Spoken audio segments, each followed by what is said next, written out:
আপনারা সবাই জানেন গত ১৬ বছরে বাংলাদেশের সকল মানুষরা জুলুমের শিকার ছিল। এখানে ফ্যাসিবাদী শাসন ব্যবস্থা ছিল। খুনি হাসিনা এদেশের মানুষের উপর যত ধরনের নির্মম নির্যাতন নিষ্পেষণ করা দরকার সব ধরনের জুলুম নির্যাতন নিষ্পেষণ করেছে। গত ১৬ বছর ধরে আমরা চেষ্টা করছিলাম একটা সর্বদলীয় ঐক্যের মাধ্যমে খুনি হাসিনার পতন নিশ্চিত করার জন্য। জি, সে আলোকে আপনি দেখতে পাবেন ১৩ সালে ১৪ সালে অসংখ্য আন্দোলন হয়েছে, ১৮ সালে ১৯ সালে অনেকগুলো আন্দোলন করেছি এবং পরবর্তীতে ২০২৩ সালে অনেকগুলো আন্দোলন হয়েছে। কিন্তু এই আন্দোলনের মধ্যে যে একটি ঐক্য হওয়ার কথা, সর্বদলীয় ঐক্য, সেটা আমরা দেখতে পাইনি। আন্দোলন শুরু হওয়ার পরে বিএনপি এক ধরনের আন্দোলন করে, জামাত এক ধরনের আন্দোলন করে, শিবির এক ধরনের আন্দোলন করে, ছাত্রদল আন্দোলন করে, বামপন্থীরা আন্দোলন করে, কিন্তু সকল গ্রুপকে একসাথে নিয়ে যে একটি আন্দোলন হওয়া, সে আন্দোলন আমরা দেখতে পাইনি। এবং ২৩ সালে শুরু থেকে আমরা চেষ্টা করছিলাম, আমি যেহেতু তখন ঢাকা বিশ্ববিদ্যালয়ের দায়িত্বশীল ছিলাম, সকল গোষ্ঠীকে সাথে নিয়ে, সকল রাজনৈতিক দলগুলোকে সাথে নিয়ে একটি সর্বদলীয় ঐক্য করার জন্য। এবং সেজন্য তখন যতগুলো অংশীজন ছিল সবার সাথে তখন আমরা আলাপ করেছিলাম। এই ক্যাম্পাসের যারা ইন্ডিপেন্ডেন্ট অ্যাক্টিভিস্ট ছিল তাদের সবার সাথে আমরা আলাপ করছিলাম। এবং ওই সময়ে অনেকগুলো ছাত্র ঐক্যের প্ল্যাটফর্ম হয়েছিল, কিন্তু এই সময় শিবিরকে বাদ দিয়ে ছাত্র ঐক্য করা হয়েছে। যে কারণে প্ল্যাটফর্ম ওটা শুধু নাম সর্বোচ্চ হয়েছিল। একটা কর্মসূচি করছে, কর্মসূচিটা সর্বোচ্চ ১ থেকে ১৫০ মানুষ হয়েছিল। তো পরবর্তীতে ইসলাম ছাত্র শিবিরের আমরা নিজস্ব প্ল্যাটফর্ম থেকে তখন ফ্যাসিবাদ বিরোধী হাসিনার পতনের দাবিতে ২০২৩ সালে অনেকগুলো আমরা আন্দোলন সংগ্রাম কর্মসূচি করেছি। তো সর্বশেষ ২৮ অক্টোবর ২০২৩ সালে আপনার মনে থাকার কথা, যখন আমরা মতিঝিলে একত্রিত হয়েছিলাম, একই সাথে বিএনপি একত্রিত হয়েছিল, ওই কর্মসূচিতে, ওই সমাবেশে আওয়ামী লীগ, ছাত্রলীগ এবং খুনি হাসিনার পেটোয়া বাহিনী নির্মমভাবে ওইখানে হামলা করে এবং হামলার পরিপ্রেক্ষিতে ওই সমাবেশ একদম বিঘ্ন হয়ে যায়। তো পরবর্তীতে সারা দেশে গণঅ্যারেস্ট, গণগ্রেফতার শুরু হয়। ফ্যাসিবাদের মুক্ত একটা বাংলাদেশ বিনির্মাণের যে একটা আকাঙ্ক্ষা সবার মধ্যে ছিল, পরবর্তীতে দেখা যায় সবার মধ্যে এক ধরনের হতাশা কাজ করছিল। তো এর পরবর্তীতে ২০২৪ সালে ৭ জানুয়ারি একটা ডামি নির্বাচন হয়। ডামি নির্বাচনের পরবর্তীতে খুনি হাসিনা আবার ক্ষমতায় আসে। ক্ষমতা আসার পরে সে তার ক্ষমতাকে আরো দীর্ঘস্থায়ী করার জন্য বিভিন্নভাবে সে প্ল্যান পরিকল্পনা করতে থাকে। এবং ওই সময় আমরা চেষ্টা করছিলাম, খুনি হাসিনা ক্ষমতা আসলেও আমাদের কাছে দৃঢ় কনফিডেন্স ছিল যে এই খুনি হাসিনা টিকবে না, সে তার পতন সুনিশ্চিত। তো সে কারণে আমরা তখনও সকল দলের সাথে তখন বসছিলাম এবং ফ্যাসিবাদ বিরোধী একটি ঐক্য করার জন্য আমরা চেষ্টা করছিলাম। এবং ওই সময়ে ফিলিস্তিনের প্রতি সংহতি জানিয়ে আমরা এই ক্যাম্পাসে অনেকগুলো আন্দোলন করেছি। তখন ঢাকা ইউনিভার্সিটিতে ট্রান্সজেন্ডার ইস্যু কোটা চালু করা হয়েছিল, এটার প্রতিবাদে আমরা অনেকগুলো কর্মসূচি করেছি। এবং পরবর্তীতে আপনারা জানেন ২০২৪ সালের ৫ জুন খুনি হাসিনা কোটা পুনর্বহাল করে। তো যখন কোটা পুনর্বহাল করার যেদিন কোটা পুনর্বহাল করেছে, সেদিনেই ক্যাম্পাসে যত ইন্ডিপেন্ডেন্ট অ্যাক্টিভিস্ট আছে সবার সাথে আমরা যোগাযোগ করি। ওদিন আমার সাথে মাহমুদ আলমের কথা হয়, নাহিদ ইসলামের কথা হয়, আসিফ মাহমুদের কথা হয়। এর বাইরে এখানে আরো ইন্ডিপেন্ডেন্ট কিছু অ্যাক্টিভিস্টরা তারা আন্দোলনের নামে মুসাদ্দিক, এবি জুবায়ের, তারপর হচ্ছে জালাল, এরপর বিপি নুরুল হক নুরের একটা গ্রুপ, তখন তারা আন্দোলন নামে রাজু ভাস্কর্যে যতগুলো গ্রুপ ক্যাম্পাসে তারা আন্দোলন করার জন্য সংহতি প্রকাশ করে, সবার সাথে আমরা যোগাযোগ করি, সবার সাথে আলাপ হয় এবং আমরা সিদ্ধান্ত নিই এই আন্দোলনে আমরা শুরু থেকে সর্বাত্মকভাবে সহযোগিতা করব। তো বিগত সময়ে যেহেতু অনেকগুলো আন্দোলন সংগ্রাম হয়েছে এবং এই আন্দোলন সংগ্রামগুলো বারবার রাজনৈতিক ব্যানার থাকবে, বারবার যেহেতু ব্যর্থ হয়েছে এবং ব্যানার দিয়ে যখন ব্যর্থ হয়েছে করার কারণে, ব্যানার নিয়ে যাওয়ার কারণে, এই আদর্শিক দ্বন্দ্বের মধ্যে পড়ে যাওয়ার কারণে এই আন্দোলন সংগ্রামগুলো বারবার ব্যর্থ হয়েছে। এটা যে গণমানুষের বা সবার আন্দোলন, এটাকে প্রমাণ করবার জন্য আপনারা ব্যানারবিহীন একটা আমরা তখন করলাম, এই আন্দোলনটাকে আমরা সার্বজনীন করব। মানে এখানে আমরা কমন গোল নিয়ে যাব, গ্রেটার পারপাস নিয়ে আমরা কাজ করব এবং শিক্ষার্থীরা যেন স্বতঃস্ফূর্ততার সাথে এখানে এঙ্গেজ হয় সেই জায়গায় আমরা ফোকাস দেব এবং এটা সেন্টার পয়েন্ট হবে ঢাকা বিশ্ববিদ্যালয়। একই সাথে আমরা যে বিষয়টা আমরা তখন সবচেয়ে বেশি গুরুত্ব দিয়েছি, আমরা এখানে শব্দের খেলা খেলার চেষ্টা করব। কারণ বিগত সময়ে যেটা হয়েছে, অনেক বেশি হরতাল, অবরোধ, আন্দোলন সংগ্রাম এগুলো হওয়ার কারণে এগুলোর প্রতি একটা বিতৃষ্ণা তৈরি হয়েছে, সবগুলো ফেল করছে। লাগাতার হরতাল দেওয়া হয়েছে কিন্তু হরতাল কর্মসূচি মানে টিপিক্যাল যে আন্দোলনের সিস্টেমগুলো ছিল, অবরোধ দেওয়া হয়েছে, অবরোধগুলো ঠিকঠাক মতো হচ্ছে পালন করা যায়নি। পরবর্তীতে এই যে ঈদের পরে আন্দোলন যখন সবাই বলে, তখন হাসাহাসি করতো, হরতাল অবরোধের কথা বললে সবাই হাসাহাসি করতো। তো সে কারণে আমরা বললাম আমরা এই কর্মসূচিগুলো দিব, কিন্তু এগুলো ভিন্ন নামে দিব এবং আমরা শব্দের খেলা খেলার চেষ্টা করব। এবং এখানে আমরা কেউ ব্যানার নিয়ে যাব না, সবাই আমরা ব্যানারহীন কমন গোল নিয়ে আমরা আন্দোলনে সম্পৃক্ত হব এবং এটাকে আমরা পলিটিসাইজ করব না, কারণ পলিটিসাইজ করলে তখন সাধারণ শিক্ষার্থীরা যে স্বতঃস্ফূর্ততার সাথে আন্দোলনে সম্পৃক্ত হচ্ছে তারা সম্পৃক্ত হবে না। তো সেই আলোকে 5 জুন থেকে আন্দোলন শুরু হলো, সেন্ট্রাল লাইব্রেরি থেকে আন্দোলন চললো। এরপর হচ্ছে প্রতিদিন আমরা সেন্ট্রাল লাইব্রেরি ওখানে একত্রিত হতাম এবং ওই আন্দোলনের পলিসি মেক করা এবং লজিস্টিক সাপোর্ট দেওয়া, এই সব কিছুর জন্য আমাদের বিভিন্ন লেয়ার আমরা কাজ করতাম। আমাদের ফিল্ড লেভেল এক্সিকিউশনের জন্য জায়েদুল হক ছাত্র অধিকার সম্পাদক ছিল, সে সমন্বয় করতো। আমাদের ঢাকা বিশ্ববিদ্যালয় ছাত্র শিবিরের সাংগঠনিক সম্পাদক মহিউদ্দিন খান, ছাত্র শিবিরের সেক্রেটারি সাইদ মোহাম্মদ ফরহাদ ভাই, ওনারা হচ্ছে ফিল্ড লেভেলে সমন্বয় করতো এবং অন্যান্য যে সমন্বয়ক ছিল তাদের সাথে কোঅর্ডিনেশন করতো। এইভাবে মোটামুটি আন্দোলন হচ্ছিল, অর্গানিকলি আমরা এঙ্গেজ করছিলাম। এবং এর মধ্যে কোরবানি ঈদের ছুটি চলে আসে। যখন কোরবানি ঈদের ছুটি চলে আসে তখন আমরা সিদ্ধান্ত নিলাম আমরা ঈদের পরে, কোরবানি ঈদের পরেই জুলাইয়ের শুরু থেকে আন্দোলনটাকে আমরা স্বতঃস্ফূর্ততার সাথে, মানে বাস্তবিক অর্থেই আসলে ঈদের পরে আন্দোলনটা হবে, হ্যাঁ স্বতঃস্ফূর্ততার সাথে আন্দোলনটাকে আমরা এঙ্গেজ করব। তো পরবর্তীতে ঈদের পরে জুলাই মাস শুরু হলো। জুলাইয়ের শুরু থেকেই আমরা চিন্তা করলাম এই আন্দোলনটাকে একটা প্ল্যাটফর্মে নিয়ে আসা দরকার। এর আগে কোনো প্ল্যাটফর্ম ছিল না। শিক্ষার্থীরা আসতেছে, ইন্ডিপেন্ডেন্ট অ্যাক্টিভিস্টরা আসতেছে, পলিটিক্যাল ছাত্র সংগঠনগুলো আসছে এবং সবাই এঙ্গেজ হচ্ছে, সবাই আন্দোলন করতেছে, কিন্তু এটা কোনো অর্গানোগ্রাম নাই। তো তখন এটা নিয়ে মাহবুব আলমের সাথে আমার দীর্ঘ আলাপ হচ্ছে। মাহবুব আলম তখন বলছিল আমরা সভাপতি, সেক্রেটারি, উপদেষ্টা, আহ্বায়ক, যুগ্ম আহ্বায়ক এই ধরনের আমরা প্যাটার্ন রাখবো কিনা।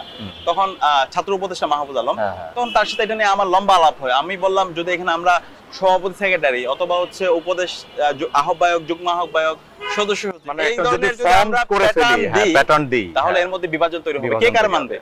ধরেন এখানে যারা আসছে, ঠিক আছে, সবাই সমসাময়িক বয়সে, এখানে হাসনাত সার্জিস একই বেসের, নাহিদা একই বেসের, আরো অনেকেই আছে। তো এইভাবে যদি আমরা হচ্ছে সভাপতি, সেক্রেটারি করি তাহলে সভাপতি তো আমি 10 জনের করতে পারবো না, অথবা হচ্ছে আহ্বায়ক দিলে তো আমি 10 জনকে আহ্বায়ক করতে পারবো না। তখন আমি বললাম এখানে আমাদের এমন একটা হচ্ছে পথ খুঁজে বের করতে হবে যার মাধ্যমে সবাই ওনারশিপ ফিল করবে, সবার মধ্যে ওনারশিপ থাকবে। তখন আমরা এই যে আলাপ করে সমন্বয়ক ওয়ার্ডটা হচ্ছে আমরা বের করলাম, যে সমন্বয়কের মাধ্যমে সবাই সমান, ঠিক আছে, এখানে যতজন থাকবে সবাই সমান, ঠিক আছে। এরপরে যেটা হলো, আমরা এখন তো হচ্ছে সমন্বয়ক এই টার্মটা হচ্ছে আমরা সিদ্ধান্ত নিলাম। তখন একই সাথে আমাদের প্ল্যাটফর্ম, একটা প্ল্যাটফর্মের নাম দরকার, যেহেতু হচ্ছে আন্দোলন করতেছি। এর আগে যেটা হয়েছে, আমরা একটা ফেসবুক গ্রুপ খোলা হয়েছিল, কোটা পুনর্বহাল করা চলবে না 5 জুনের পর থেকে, এবং ওই গ্রুপের নির্দেশনা দেওয়া হতো এবং এর মাধ্যমে সারা দেশে আন্দোলন সমন্বয় করা হতো। তো যখন এই গ্রুপটার পরবর্তীতে জুলাইয়ের শুরুতে আমরা বললাম হচ্ছে আমরা এটার হচ্ছে একটা প্ল্যাটফর্মে নিয়ে আসবো। তখন এটার নাম কি দেওয়া যায়, যেহেতু আমরা বৈষম্যের শিকার হয়েছে। হাসিনা এই কোটা পুনর্বহাল করার মাধ্যমে 56% কোটার মাধ্যমে মেরিটোক্রেসিকে সে ধ্বংস করে দিয়েছে। তো এই যে সকল শিক্ষার্থীরা বৈষম্যের শিকার, তখন আমরা চিন্তা করলাম এই প্ল্যাটফর্মটার নাম দিব বৈষম্য বিরোধী ছাত্র আন্দোলন। যেহেতু শিক্ষার্থীরা আন্দোলন করতেছে, সুতরাং ছাত্র আন্দোলন হবে বৈষম্য বিরোধী ছাত্র আন্দোলন। এইভাবেই প্ল্যাটফর্মের নাম ঠিক হলো এবং আমাদের প্রথমে 56 জনের একটা সমন্বয়ক এবং সহ সমন্বয়ক একটা কমিটি হলো। এর মাধ্যমে এটা একটা অর্গানোগ্রাম, একটা অর্গানাইজেশনাল স্ট্রাকচার পেলো। এরপরে আমরা যেটা করলাম, আমাদের চিন্তা করলাম আমাদের কর্মসূচিগুলোকে আমরা হার্ড এবং সফট কর্মসূচির মাধ্যমে এই আন্দোলনটাকে আমরা স্বতঃস্ফূর্ত করে তুলবো। তো সে আলোকে আমরা তখন প্রথম দিকে যেটা দিলাম, আমরা অবরোধ না বলে যেটা বললাম শব্দের খেলা, আমরা বললাম ব্লকেড, বাংলা ব্লকেড, ঠিক আছে। এটা কিন্তু অবরোধ কর্মসূচি ছিল, কিন্তু অবরোধ বললে মানুষ এটা নিয়ে হাসি তামাশা করতো এবং আওয়ামী লীগের পান্ডারা তারা এগুলো বলতো, ঠিক আছে। তখন আমরা এটা বলছি হচ্ছে বাংলা অবরোধ। আমরা শাহবাগে হচ্ছে অভিমুখে হচ্ছে বাংলা অবরোধ, বাংলা ব্লকেড দিলাম। তো এইভাবে বাংলা ব্লকেড দেওয়া হলো। পরবর্তীতে হচ্ছে আমরা চিন্তা করলাম এটাকে আরো সার্বজনীন করা দরকার। এই যখন সার্বজনীন আলাপ করছি তখন এর মধ্যে হাসিনার যে ইন্টেলিজেন্স, তারা বিভিন্নভাবে আন্দোলনটাকে স্যাবোটাইজ করার জন্য, আন্দোলনটাকে বন্ধ করার জন্য বিভিন্ন অ্যাঙ্গেল থেকে চেষ্টা করছিল। তো এর মধ্যে একটা ছিল 9 জুলাইয়ের দিকে, তখন তারা বললো হচ্ছে একটা রিড করার জন্য আমাদের ছাত্রদের পক্ষ থেকে। তখন আমার সাথে মাহবুব আলম উপদেষ্টা, ছাত্র উপদেষ্টার সাথে রাতে লম্বা সময় ধরে আলাপ হয়। আমরা তখন বলি যে হচ্ছে আমরা যদি এখন এই কোর্টের মাধ্যমে এটাকে বাতিল করি তখন কি হবে, হাসিনা ঠিক আছে সাময়িক সময়ের জন্য এই কোটাকে বাতিল করবে, কিন্তু আবার কিছুদিন পরে সেটাকে আবার পুনর্বহাল করবে। সুতরাং আমরা এই কোর্টের মাধ্যমে কোনো আমরা হচ্ছে সমাধান মেনে নিব না, রাজপথ থেকে এটা সমাধান হবে।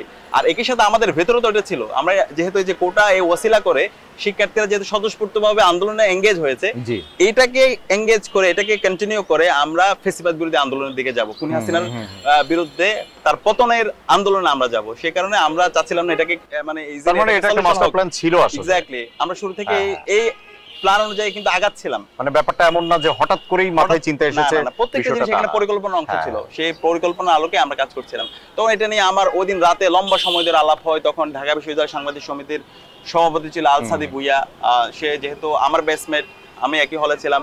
ক্যাম্পাসে এরকম যত সাংবাদিক ছিল, ইন্ডিপেন্ডেন্ট অ্যাক্টিভিস্ট ছিল, ডান বাম, সবার সাথে আমাদের যোগাযোগ ছিল, সবাই আমাদেরকে চিনতো, শিবির হিসেবে চিনতো। অনেক ক্ষেত্রে না এরকম যে পরিচয় লোক এরকম না, সবাই আমাদেরকে চিনতো। কিন্তু ক্যাম্পাসে ওই সময় যে প্রেক্ষাপট ছিল, পাবলিকলি আমাদের কাজ করার মতো সে পরিস্থিতি ছিল না। আমাদেরকে মেরে ফেলা বৈধতা ছিল। এখানে আমি একটু ইন্টারাপ্ট করি, সেই কারণে হচ্ছে তখনও শিবির হিসেবে চিনতো সবাই। হ্যাঁ চিনতো, তাদের সাথে ক্যাম্পাসে যত অ্যাক্টিভিস্ট ছিল, যারা অ্যাক্টিভিজম করতো, সবার সাথে আমাদের যোগাযোগ হতো এবং আমরা কোলাবোরেটলি কাজ করতাম। আচ্ছা, তো ওই সময় আলসাদি বইয়ের সাথে আমার আলাপ হচ্ছিল এবং আলসাদি বইও তাকে অফার করা হয়েছিল এবং আরো কয়েকজন যারা হচ্ছে অ্যাক্টিভিস্ট আছে, সমন্বয় আছে, তাদেরকে বলা হয়েছিল হাইকোর্টের মাধ্যমে একটা রিট করার জন্য। তখন আমরা বলেছিলাম এই রিট করলে আলটিমেটলি এটা হচ্ছে একটা ট্র্যাপ, এই ট্র্যাপে আমরা পা দিব না, এবং এটা আমি স্ট্রংলি অপোজ করেছিলাম এবং আমরা বলছিলাম হচ্ছে রাজপথে আমাদের এটা সমাধান হবে। তো এই পরিপ্রেক্ষিতে পরবর্তী দিন একটা গ্রুপ রিটও করে এবং পরবর্তীতে রিট করার পরে এটাকে ফ্রিজ করে দেওয়া হয় সম্ভবত 1 মাসের জন্য। তখন আমরা বলি যে আমরা এগুলোকে মানি না, এটা হচ্ছে নির্বাহী আদেশের মাধ্যমে, রাজপথের মাধ্যমে আমরা এটা সমাধান করব। তো এইভাবে আমরা আন্দোলন করতেছিলাম, আন্দোলন কন্টিনিউ আছে। তখন আমরা চিন্তা করলাম এই আন্দোলনটাকে আরো সার্বজনীন করব, সবাইকে এঙ্গেজ করব। তো সেই আলোকে আমরা তখন প্রত্যেকটা হলে হলে আমরা হচ্ছে এই আমাদের প্ল্যাটফর্মের জন্য কমিটি করছিলাম এবং আমাদের প্ল্যান ছিল একই সাথে আমরা প্রত্যেকটা ফ্যাকাল্টি, প্রত্যেকটা ডিপার্টমেন্ট এইখানে হচ্ছে আমরা কি করব, আমাদের কমিটি করব। একই সাথে আমাদের ছাত্র অধিকার সম্পাদক ইসলামী ছাত্র শিবিরের আমিরুল ভাই ছিল এবং আমাদের রেগুলার মিটিং হতো প্রত্যেকটা ক্যাম্পাসে ক্যাম্পাসে। আমরা অলরেডি ততদিনে কমিটি করে ফেলছি আন্দোলন কন্টিনিউ করার জন্য, কোটা আন্দোলন এটা কন্টিনিউ করার জন্য। তো এই সবকিছু আমরা ইন্টারনালি মোটামুটি আমাদের একটা শক্তিশালী অবস্থান ইতিমধ্যে আমরা তৈরি করেছি। তখন আমরা চিন্তা করলাম আমরা আরেকটু বেশি প্রেশার ক্রিয়েট করব। এই প্রেশার ক্রিয়েট করার জন্য তখন এটা আমাদের ঢাকা বিশ্ববিদ্যালয়ের তৎকালীন সেক্রেটারি সাইদ মোহাম্মদ ফরহাদ ভাই এই কাজটা করেছিল। তখন তিনি বললো হচ্ছে আমরা রাষ্ট্রপতি বরাবর একটা স্মারকলিপি দেব। তো এই পুরো কাজটা ফরহাদ ভাই করেছে। তিনি মাহমুদ আলমের সাথে আলাপ করলো, তখন একটা স্মারকলিপি তৈরি করলো। এখানে মুসাদ্দিক নামে একজন সমন্বয়ক ছিল, মুসাদ্দিকেই মূলত এটা ড্রাফটটা তৈরি করেছিল। পরে রাষ্ট্রপতি বরাবর স্মারকলিপিটা ফাইনালাইজ করে একটা গুগলে লিঙ্ক শেয়ার দিয়ে এটা তখন মাহমুদ আলমকে দেওয়া হলো। তাদেরকে বলা হলো তাদের একটা টিম যেন এখানে রাষ্ট্রপতি বরাবর দেওয়া হয়।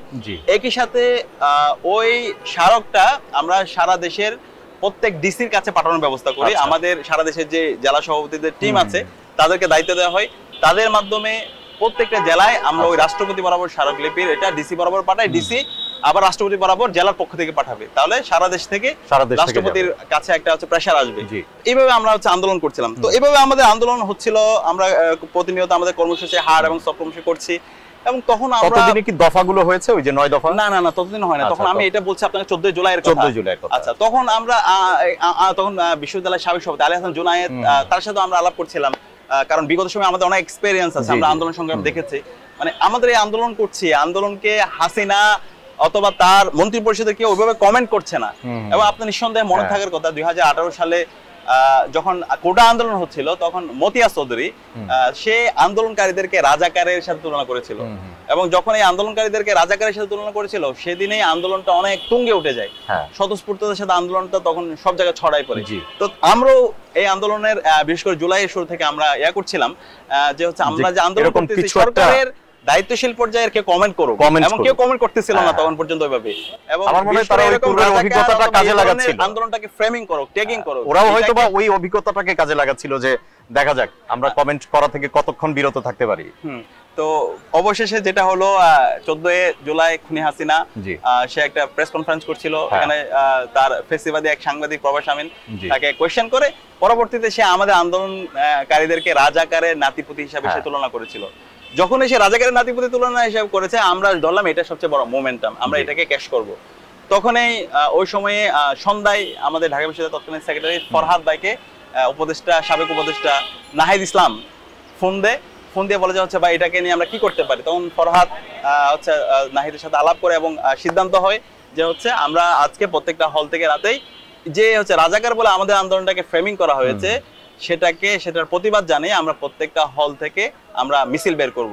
ঠিক আছে, এবং এটা হচ্ছে বৈষম্যের ব্যানার দেওয়ার দরকার নেই, শিক্ষার্থীদের ব্যানার দেন, কারণ বৈষম্যের ব্যানার দিলে এই প্ল্যাটফর্মটা আবার অনেক ক্ষেত্রে এটাকে নিয়ে আরো বেশি বিতর্কিত করতে পারে।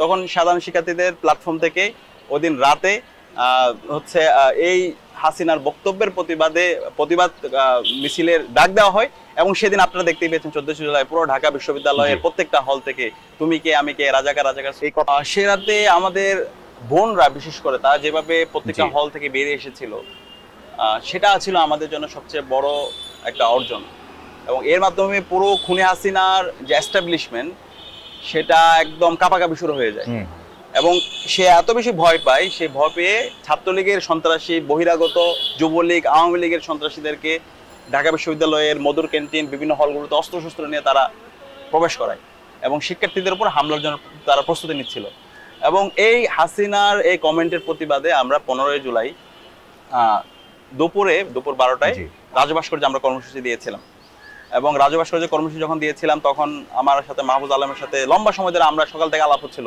কারণ ছাত্রলীগের সন্ত্রাসীরা এত বেশি অস্ত্রশস্ত্র নিয়ে তারা শিক্ষার্থীদেরকে হামলা করার জন্য তারা হন্য হয়ে কুদছিল তখন আমরা আবার শিক্ষার্থীদের হাতে আমরা তো সাধারণ শিক্ষার্থীদের হাতে কোনো কিছু না আমাদের কোনো প্রস্তুতি নাই তো আমরা চাচ্ছিলাম প্রথম থেকে কোনো ধরনের যেন হচ্ছে স্যাবোটাজ না হোক কোনো ধরনের হচ্ছে ক্যাজুয়ালিটিস না হোক কারণ ক্যাজুয়ালিটিস হলে শিক্ষার্থীরা ভয় পেয়ে যাবে স্বতঃস্ফূর্ততার সাথে শিক্ষার্থীরা যে এখন আন্দোলন আসছে তারা আসার ক্ষেত্রে তাদের মধ্যে প্রতিবন্ধকতা তৈরি হবে তখন শুধুমাত্র অ্যাক্টিভিস্টরাই থাকবে তখন এর মাধ্যমে এই যে গণ আন্দোলনটা আর নাও থাকতে পারে তো আমরা সে আলোকে চেষ্টা করছিলাম কর্মসূচি শুরু হয়েছে রাজু ভাস্কর্যে এবং আমাদের এটা আপনি দেখবেন পুরো আন্দোলন জুড়ে যখন আমাদের কর্মসূচি হয় রাজু ভাস্কর্যের ওখানে একটা গ্রুপ থাকে আর একটা গ্রুপ বিভিন্ন হলের দিকে হলপাড়ার দিকে গিয়ে এই যে 71 হল জিয়া হল হচ্ছে মুজিব হল জসিমউদ্দিন হল এখানে গিয়ে প্রত্যেকটা হলের সামনে গিয়ে সবাইকে ডাকে তারপর ওখান থেকে মিছিল নিয়ে একত্রিত হয় তারপর একটা পুরো মিছিল নিয়ে পুরো ক্যাম্পাসে হচ্ছে জুড়ে হচ্ছে মিছিল হয় তো সে আলোকে ওইদিন একটা গ্রুপ হচ্ছে রাজু ভাস্কর্যের ওখানে আছে তখন একটু ওইদিন এর আগের দিন সারা রাত মিছিল করা সকালে আবার একটা হচ্ছে খেলা ছিল ফুটবল ওইটা দেখার কারণে সবাই ক্লান্ত ছিল উপস্থিতি একটু কম ছিল তখন ওখানে আমাদের মাহফুজ আলমের সাথে আমি কথা বলতেছিলাম রেজাউল করিম শাকিল ছাত্র শিবিরের ঢাকা মহানগর উত্তরের সেক্রেটারি সেও ছিল তো আমরা কিছু ছেলে পেলে মহানগর থেকেও নিয়ে আসছিলাম কিন্তু সব মিলে উপস্থিতি একটু কম ছিল এদিকে আবার ছাত্রলীগের সন্ত্রাসীরা বহিরাগত নিয়ে শিক্ষার্থীদের উপর হামলার জন্য তারা ক্রমাগত প্রস্তুতি নিচ্ছিল তো তখন আমাদের শিক্ষার্থীরা যখন এই হলপাড়ার দিকে গিয়ে মুসাদ্দিক এবং আরো অনেকে যখন ডাকাডাকি করছিল তখন 71 হলের এখান থেকে ছাত্রলীগের সন্ত্রাসীরা তাদের উপর হামলা করে উপর থেকে তারা তাদের উপর বোতল নিক্ষেপ করে তারপর হচ্ছে তাদের উপর হচ্ছে ইট নিক্ষেপ করে এইভাবে নিক্ষেপ করে এবং ওইখানে পরবর্তীতে যখন তারা হামলা করে এদিক থেকে মধুর ক্যান্টিন এবং বিভিন্ন হল থেকে ছাত্রলীগ সন্ত্রাসীরা এসে আমাদের শিক্ষার্থীদের উপর হামলা করে তখন আমরা মিছিল নিয়ে আসার পরে ওইখানে ছাত্রলীগের সন্ত্রাসীরা বর্বরভাবে আমাদের ভাই বোনদেরকে হামলা করে এবং যখন হামলা করে আপনারা দেখতে পেয়েছেন সেদিন আমাদের বোনদের রক্তাক্ত চেহারা আমাদের ভাইদেরকে রামদা দিয়ে মাথার পেছনে কুপায়ে এইখানে বিশ্বতের রায়হান এসএম হলের একজন শিক্ষার্থী তাকে রামদা দিয়ে এখানে কুপায়ে পুরো মাথা হচ্ছে থেতলে দিয়েছিল এরকম আমাদের ওদিন শত শত আমাদের ভাই বোনরা তারা রক্তাক্ত হয়েছিল পরবর্তীতে আমরা তাদেরকে নিয়ে যখন ঢাকা মেডিকেলে যাচ্ছিলাম ওইখানে ছাত্রলীগের সন্ত্রাসীরা হামলা করছে রাস্তায় হামলা করছে আমি তখন মেডিকেলে নিয়ে গেছিলাম মেডিকেলের যখন ঢুকছি ওইখানে ছাত্রলীগের সন্ত্রাসীরা হামলা ওইদিন মেডিকেলে প্রায় 15 থেকে 16 বার ছাত্রলীগের সন্ত্রাসীরা হামলা করছে চিন্তা করেন ইসরায়েলে যেভাবে হচ্ছে ফিলিস্তিনে আমাদের ভাই বোনদের উপর হামলা করে হাসপাতালে হামলা করে এইভাবে ছাত্রলীগের সন্ত্রাসীরা আওয়ামী লীগের গুন্ডারা সেদিন আমাদের 15 জুলাই ঢাকা মেডিকেলের হাসপাতালে তারা হামলা করেছিল আমরা যখন এক্সরে লাইনে দাঁড়াইছি আমাদের ভাই বোনদেরকে নিয়ে ওইখানে গিয়ে তারা হামলা করছে কি বর্বরচিত কি ন্যাক্কারজনক ওইখানে হাসপাতালে গিয়ে দেখলাম হচ্ছে অবস্থা খুব ভয়াবহ কিছু ভাই বোনদের অবস্থা খুব সিভিয়ার অবস্থা তাদের ওইখানে ট্রিটমেন্টের ব্যবস্থা করা যাচ্ছে না এবং পর্যাপ্ত ডাক্তার নেই এক বেডে 2 জন 3 জন করে শুয়ে আছে তখন আমাদের যে মেডিকেল টিম আছে ঢাকা মেডিকেল এবং বিভিন্ন জায়গায় তাদেরকে বললাম তারা আপনারা এসে আমাদের ভাই বোনদের ট্রিটমেন্টের ব্যবস্থা করেন একই সাথে যাদের সিভিয়ার অবস্থায় যে রায়হান তার অবস্থা ক্রমাগত তার রক্ত যাচ্ছিল এরকম এরপর সালমান শাহেদ নামে একজন ছিল এরকম যারা সিভিয়ার অবস্থা ছিল আমরা তাদেরকে প্রাইভেট মেডিকেলে নিয়ে যাই সবুজ জিয়া হলের তার অবস্থা খুব ভয়াবহ তার মাথার প্রায় 3-4 জায়গায় জখম হয়েছে এরকম যারা সিভিয়ার অবস্থা ছিল আমরা তাদেরকে প্রাইভেট ক্লিনিকে নিয়ে যাই এবং প্রথমত তাদেরকে আমরা ট্রিটমেন্টের ব্যবস্থা করি এবং এর মধ্যে আমার সাথে আসিফ মাহমুদ ফোন দেয় আমরা কথা বলতে থাকি আমরা যখন দেখলাম আমাদের ভাই বোনদের উপর ছাত্রলীগের সন্ত্রাসীরা ন্যাক্কারজনকভাবে হামলা করছে আমরা তখন দৃঢ় প্রতিজ্ঞ হয়ে গেলাম আমরা এই খুনি হাসিনার হচ্ছে মসনদকে খুনি হাসিনার এই ফ্যাসিজমকে আমরা আর সহ্য করব না আমাদের এই আন্দোলন আর কোটার মধ্যে নাই খুনি হাসিনার পতন নিশ্চিত না হওয়ার আগ পর্যন্ত আমরা আমাদের লড়াই চালিয়ে যাব এবং আসিফ মাহমুদ আমাকে ফোন দিয়ে ভাই কি করা যায় তখন আমরা বললাম আজকে আমরা প্রতিরোধ গড়ে তুলবো ছাত্রলীগের সন্ত্রাসীদেরকে এবং বহিরাগতদেরকে আমরা এই ক্যাম্পাস ছাড়া করব তো এবং এই আলোকে আমি তখন হাসপাতাল থেকে তাদেরকে বললাম আমরা সন্ধ্যায় আমরা তখন ইনস্ট্যান্ট মিটিং করলাম সেন্ট্রাল, আমাদের ঢাকার 4 মহানগর এবং সেন্ট্রালের দায়িত্বশীল তখন মঞ্জুর ইসলাম ভাই ছিল, জাহিদ ভাই ছিল, ঢাকা বিশ্ববিদ্যালয় ছাত্র সহায়ক সভাপতি হচ্ছে সিবগাতুল্লাহ ভাই এবং হচ্ছে মহানগর, সবাইকে নিয়ে আমরা মিটিং করলাম এবং সিদ্ধান্ত নিলাম আমরা সন্ধ্যায় চাঙ্গারপুল একত্রিত হব। চাঙ্গারপুল একত্রিত হয়ে আমাদের সায়েন্সের 3টা হল, এটা একটু বলে রাখা ভালো, সায়েন্সের 3টা হল। এর আগের দিন 14 জুলাই যে তুমি কি আমি কি রাজাকার রাজাকার যে স্লোগান হয়েছিল, সেদিনেই সায়েন্সের 3টা হল থেকে ছাত্রলীগের সন্ত্রাসীদেরকে হল থেকে বের করে দেওয়া হয়। আচ্ছা, তো ওই 3টা হল এর আগের দিনে স্বাধীন হয়ে যায়। তো এই 3টা হলকে সেন্টার করে আমাদের মহানগরের বাইরের জনশক্তি যারা আছে তাদেরকে আমরা নির্দেশনা দিই তারা যেন চাঙ্গারপুল কেন্দ্রে একত্রিত হয়। ওখান থেকে আমরা এই সায়েন্সের 3টা হলকে সাথে নিয়ে আমরা মিছিল নিয়ে আসবো। মিছিল নিয়ে এসে রাজু ভাস্কর্যের ওখানে ছাত্রলীগের সন্ত্রাসীরা ছিল, ডিএমসির সামনে ওখানে সন্ত্রাসীরা ছিল, এদিকে হচ্ছে বিশ্বত্তর এদিকে ছাত্রলীগ সন্ত্রাসী ছিল, সবাইকে আমরা হল তাদেরকে আমরা পিটিএ ক্যাম্পাস ছাড়া করবো এবং প্রত্যেকটা হল আমরা ছাত্রলীগ মুক্ত করবো। তো সে আলোকে আমরা নাহিদ, আসিফ, মাহবুব সবার সাথে আলাপ করি। তারা তখন ওই যে বয়েড ক্যাম্পাসের ওদিকে ছিল তাদেরকে আসতে বলি এবং তারাও একমত হয় এবং আমাদের এখানে মিফতাহুল মারুফ, জাহিদুল হক তাদেরকে আমরা পাঠাই, হাসিব। পাশাপাশি আত্মরক্ষার জন্য যে প্রতিরোধ সামগ্রী লাগে সেগুলো আমরা সিএনজিতে করে গাড়িতে করে আমরা আনতে থাকি এবং সায়েন্সের 3টা হল সেন্ট্রিক আমরা একত্রিত হতে থাকি। তো একত্রিত হওয়ার পরে আপনার সন্ধ্যার দিকে আমরা চেষ্টা করছিলাম 3টা হলের এফএইচ হল, 21 হল এবং শহীদুল্লাহ হল তাদেরকে আমরা কনভিন্স করার জন্য, কিন্তু তারা বলছিল ভাই আমরা যদি আজকে, কারণ তারা সারাদিন ছাত্রলীগের সন্ত্রাসীরা তাদের উপর হামলা করছে 3টা হলে অ্যাটাক করার কারণ এরা একদিন তাদেরকে বের করে দিচ্ছে। তারা বহিরাগতদেরকে নিয়ে ক্রমাগত হচ্ছে ওইখানে ইট পাক্কেল নিক্ষেপ করা, অস্ত্র দিয়ে গুলি করা, ওইখানে প্রতিনিয়ত হচ্ছে তাদেরকে অ্যাটাক করার চেষ্টা করছে এবং তারা প্রতিরোধ গড়ে তুলছে। সারাদিন এই প্রতিরোধ করতে করতে তারা ক্লান্ত। তো পরবর্তী বলছে হচ্ছে আজকে যদি আমরা বের হই আলটিমেটলি আমাদের এই হলকে আমরা প্রোটেক্ট করতে পারবো না, তো আমাদের একটু সময় দরকার। তখন আমরা বললাম ঠিক আছে, তাহলে আমরা ওদিন ওইখানে একটা ছোট মিছিল করে একটা প্রেস কনফারেন্স করে আমরা ওদিন আমাদের হামলার তীব্র নিন্দা জানিয়ে পরবর্তী দিন সারা দেশে বিক্ষোভ কর্মসূচি ঘোষণা দিয়ে আমরা ওই দিনের কর্মসূচি ওখানে শেষ করে দিই। এবং ওই দিন আপনি দেখতে পাবেন নাহিদ ইসলাম, আসিফ, হান্নান মাসুদের আশেপাশে যারা প্রেস কনফারেন্সে যারা আশেপাশে ছিল সব তখন ঢাকা মহানগর ছাত্র শিবিরের বিভিন্ন পর্যায়ে দায়িত্বশীল বিন্দু, তো এরা তাকে সারাউন্ডেড ছিল এবং অনেকরা আমরা তখন যেহেতু হচ্ছে আমরা কর্মসূচি করছি তখন তাদেরকে আবার চলে যেতে বলি, কারণ যারাই রাস্তার পাশে দাঁড়াচ্ছিল তাদেরকে অ্যারেস্ট করছিল। পুরো ক্যাম্পাস হাসিনার হচ্ছে যৌথ বাহিনী ঘিরে রেখেছিল। তো এই কর্মশেষ হওয়ার পর ওই দিন রাতে আমরা সারা রাত ধরে মিটিং করলাম, দফায় দফায় আমরা সিদ্ধান্ত নিলাম 16 জুলাই মিটিংগুলো কি অনলাইন মিটিং ছিল? অনলাইন মিটিং, হ্যাঁ অনলাইন মিটিং, আমরা অনলাইন মাঝে মধ্যে অফলাইন সরাসরি সাক্ষাৎ করা। আমরা সিদ্ধান্ত নিলাম আমরা শক্তিশালী প্রতিরোধ আমরা গড়ে তুলবো। 16 জুলাই আমাদের শক্তিশালী প্রতিক্রিয়া দেখাইতে হবে, তো না হলে হচ্ছে খুনি হাসিনা সে আরো বড় হামলার জন্য সে প্রস্তুতি নেবে। তো সে আলোকে একটা হচ্ছে সারা দেশে আমরা নির্দেশনা দিয়েছি যেন প্রত্যেকটা ক্যাম্পাস থেকে প্রত্যেকটা বিভাগ থেকে 15 জুলাই আমাদের ভাই বোনদেরকে মেরে যে রক্তাক্ত করেছে সেটার প্রতিবাদে আমরা সারা দেশে বিক্ষোভ কর্মসূচি ঘোষণা বের করব এবং এর পাশাপাশি আমরা হচ্ছে ঢাকা বিশ্ববিদ্যালয়ে একটা বড় প্রতিরোধ আমরা গড়ে তুলবো। তো সে আলোকে আমরা সকাল থেকে রাতে আলাপ করেছি, সকাল থেকে আলাপ হচ্ছিল কিন্তু রাজি করাতে পারছিলাম না।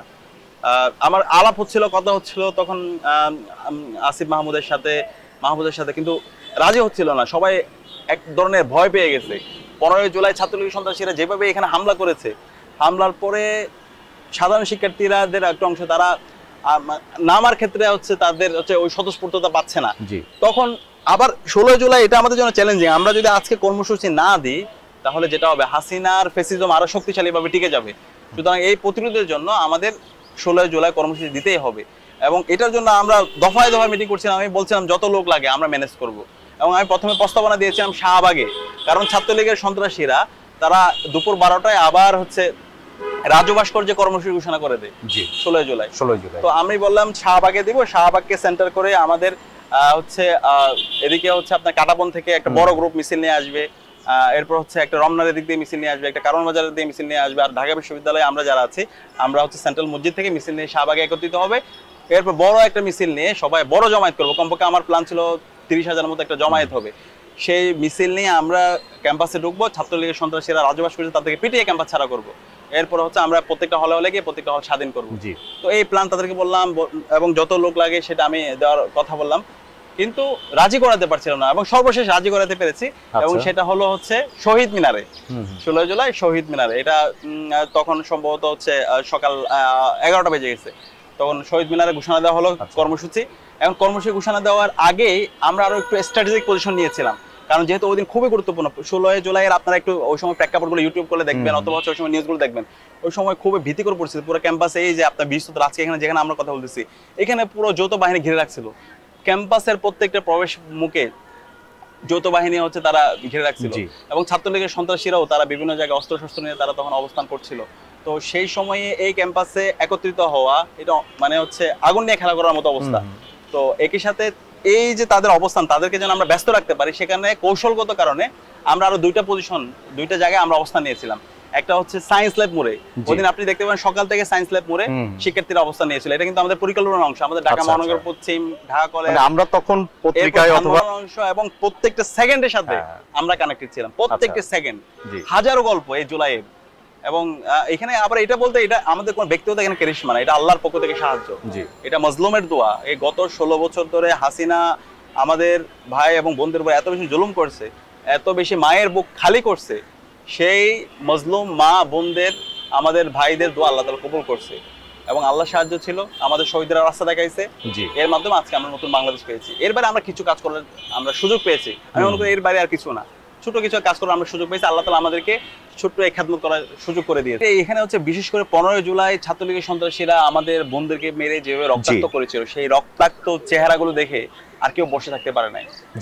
এবং এই যে 16 জুলাইয়ের যে কথাগুলো বলছিলাম, যখন আমরা শহীদ মিনারে কর্মসূচি সর্বশেষ ঘোষণা করলাম, শহীদ মিনারে যখন সবাই একত্রিত হওয়ার পরে যখন আমরা শুনতে পেলাম রংপুরে আবু সাইদ শহীদ হয়েছে, তার 2 হাতকে প্রসারিত করে, চট্টগ্রামে ওয়াসিম শহীদ হয়েছে, চট্টগ্রামে শান্ত শহীদ হয়েছে, এভাবে সারা দেশে যখন 6 জন ভাই শহীদ হয়েছে, তাদের শাহাদতের ঘটনা শোনার পরে আর কেউ বসে থাকতে পারে না। একদম শিশু থেকে শুরু করে একদম বৃদ্ধ পর্যন্ত প্রত্যেকে তার রাস্তায় বেরিয়ে পড়ে। এবং 16 জুলাই খুবই সিগনিফিকেন্ট ছিল। আপনারা দেখতে পাবেন সেদিন যখন শহীদ মিনারে সবাই একত্রিত হয়, অল্প সময়ের মধ্যে সবাই একত্রিত হয়ে যায়, কারণ আমরা আগে থেকে বিভিন্ন পয়েন্টে আমরা নির্দেশনা দিয়ে দিয়েছিলাম তারা যেন এখানে অবস্থান করে। মুহূর্তের মধ্যে পুরো শহীদ মিনার লোকে লোকারণ্য হয়ে যায় এবং সবার মধ্যে তখন সেদিন খুনি হাসিনার পতনের দাবিতে সবাই এক সুরে তখন হচ্ছে স্লোগান দিচ্ছিল।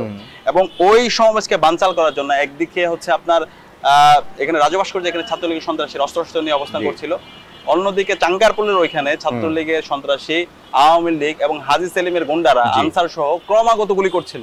তো আমাদের সমাবেশটা যেন কোনোভাবে বিঘ্নিত না হয়, সে কারণে আমরা তখন আমাদের মহানগর উত্তরের সেক্রেটারি রেজাউল করিম শাকিল, পূর্বের সেক্রেটারি হচ্ছে আসিফ আব্দুল্লাহ সহ মুজাফফর ভাই, অনেককে আমরা ওখানে দায়িত্ব দিয়েছিলাম পূর্ব এবং উত্তরকে, তারা যেন ওখানে শেষ পর্যন্ত অবস্থান করে কোনোভাবে যেন সমাবেশের দিকে সমাবেশকে স্যাবোটাজ করতে না পারে এবং তারা প্রতিরোধ ওইখানে গড়ে তুলেছিল। এইভাবে ওই দিনের কর্মসূচি ওখানে শেষ হয় এবং শেষ হওয়ার পরে আমরা সিদ্ধান্ত নিলাম প্রত্যেকটা হলে আমরা মিছিল নিয়ে যাব, ছাত্রলীগের সন্ত্রাসীদেরকে আমরা আজকে হল ছাড়া করব। এবং সেদিন আপনারা দেখতে পেয়েছেন আমাদের বোনরা মেয়েদের হল থেকেই আগে ছাত্রলীগ সন্ত্রাসীদেরকে বের করে দেওয়া হয়, রোকেয়া হল দিয়ে শুরু হয় এবং এক 5টা হল স্বাধীন হয় এবং রাতের বেলায় জৌ হলে মিছিল হয়, এরপর মহসিন হলে মিছিল হয়। কিন্তু আমরা একটু অপেক্ষা করছিলাম যেন হচ্ছে এটা ছাত্রলীগ সন্ত্রাসী বের করবে পূর্ণাঙ্গ প্রস্তুতি নিয়ে যেন আমরা করতে পারি। এবং সর্বশেষ ফজরের নামাজের পরে আমাদের এক মুজিব হল, জিয়া হল, তারপর হচ্ছে কবি জসিমউদ্দিন হল, 71 হল, সূর্য হল, প্রত্যেকটা হলের ছাত্রলীগের সন্ত্রাসীদেরকে বের করে দেওয়া হয়। এবং পুরো রাত ধরে এই প্ল্যানিং গুলো করেছিল আমাদের ঢাকা বিশ্ববিদ্যালয় ছাত্র শিবিরের সেক্রেটারি এস.এম. ফরহাদ এবং হচ্ছে আমাদের মাজহারুল ইসলাম এবং একটা টিম ছিল, তারা সারা রাত ধরে এই কাজগুলো করেছে। এবং সকাল হতেই সকল ছাত্রলীগের সন্ত্রাসীদেরকে হল থেকে বের করে দেওয়া হয়, প্রত্যেকটা হল ছাত্রলীগ মুক্ত হয়। এবং এর মাধ্যমে বলা চলে নতুন ভোর এবং যেদিন ছাত্রলীগের সন্ত্রাসীদেরকে এই ঢাকা বিশ্ববিদ্যালয় থেকে বের করে দেওয়া হয়, প্রত্যেকটা হল স্বাধীন হয়, ওই দিনে মূলত বাংলাদেশ স্বাধীন হয়ে গেছে। ওই দিনে আমাদের কাছে কনফিডেন্স মোটামুটি আমাদের কাছে ক্লিয়ার, খুনি হাসিনা থাকছে না এবং আমরা আলটিমেটলি চূড়ান্ত ফ্যাসিবাদ বিরোধী আন্দোলনে আমরা ঢুকে গেছি। তো এইটা হওয়ার পরে হাসিনা আরো ভীত সম্ভ্রস্ত হয়ে পড়ে এবং তার সর্বশক্তি নিয়ে সে এখানে এঙ্গেজ হয়। তখন সে যেটা করে আমরা সকালবেলা এর আগের দিন আমাদের 6 জন ভাই বুঝে যায় যে এটা আসলে তার পতনের সময় সন্নিকটে এবং তাকে এখন এটা যে কোনো ভাবে ঠেকাতে হবে। হ্যাঁ, তো এর আগের দিন কর্মসূচি কি দেওয়া যায়, যেহেতু 6 জন ভাই শহীদ হয়েছে, সন্ধ্যায় আমার সাথে আসিফ মাহমুদ এর সাথে আলাপ হয়, সাথে ফরহাদ, আমরা একটা টিম হয়ে সবসময় কাজ করতাম যে কোনো কর্মসূচির ক্ষেত্রে। তো কর্মসূচি কি দেওয়া যায় এটা নিয়ে আলাপ হচ্ছিল। তখন আমরা বললাম যেহেতু আমাদের 6 জন ভাই শহীদ হয়েছে, আমরা গাইবানা জানাজা এবং কফিন মিছিল, গাইবানা জানাজা দিব। এবং গাইবানা জানাজা এটা হচ্ছে এই যে হচ্ছে বিশুদ্ধ আমরা এখন যেখানে দাঁড়াই কথা বলছি এই জায়গায় গাইবানা জানাজা এবং কফিন মিছিল। এবং 6 জন ভাই যেহেতু শহীদ হয়েছে, আমরা সিম্বলিক 6টা আমরা হচ্ছে কফিন ঢোকাবো এবং কফিনের উপর জাতীয় পতাকা থাকবে, এটা দিয়ে আমরা হচ্ছে একটা গাইবানা জানাজা করব।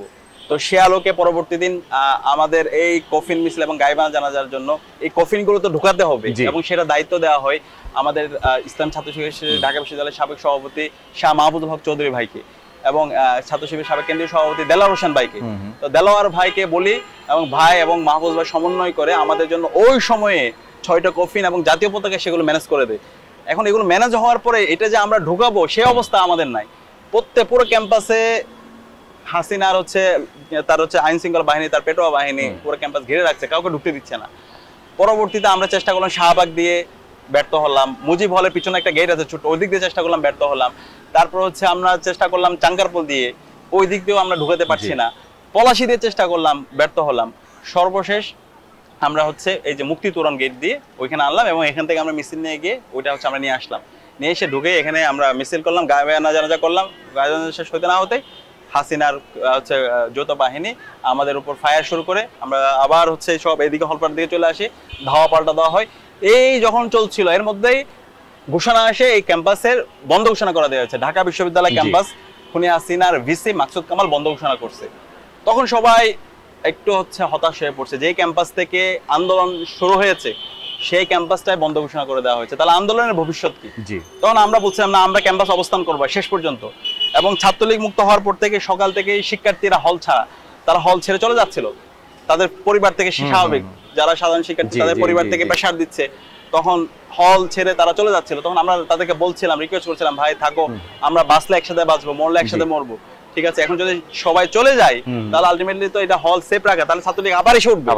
তখন আমরা বোঝানোর চেষ্টা করলাম এবং যখন আমাদের শিক্ষার্থীরা যাচ্ছিল তখন আমরা আমাদের হল গেটে ছেলে পেলে দিয়েছিলাম, হল গেটে তালাও মেরেছিলাম, বিভিন্নভাবে বোঝানোর চেষ্টা করছে। কিন্তু এরপরে যখন দেখতেছে রাখা যাচ্ছে না, চলে যাচ্ছে, এবং শিক্ষার্থীরা যখন যাচ্ছে, ছাত্রলীগের সন্ত্রাসীরা শাহবাগে অবস্থান করছিল, এদিকে হাতিরপুলের দিকে সুযোগ পেলেই তারা আবার ঢুকে যাবে, ওইখানে হামলা করতেছিল নির্মমভাবে। সেদিন অসংখ্য শিক্ষার্থীকে ছাত্রলীগের সন্ত্রাসীরা, যারা নিরাপরাধ শিক্ষার্থী তারা বাড়িতে চলে যাচ্ছে, ওদের উপর হামলা করে রক্তাক্ত করছে, মানে নির্মমভাবে হামলা করছে।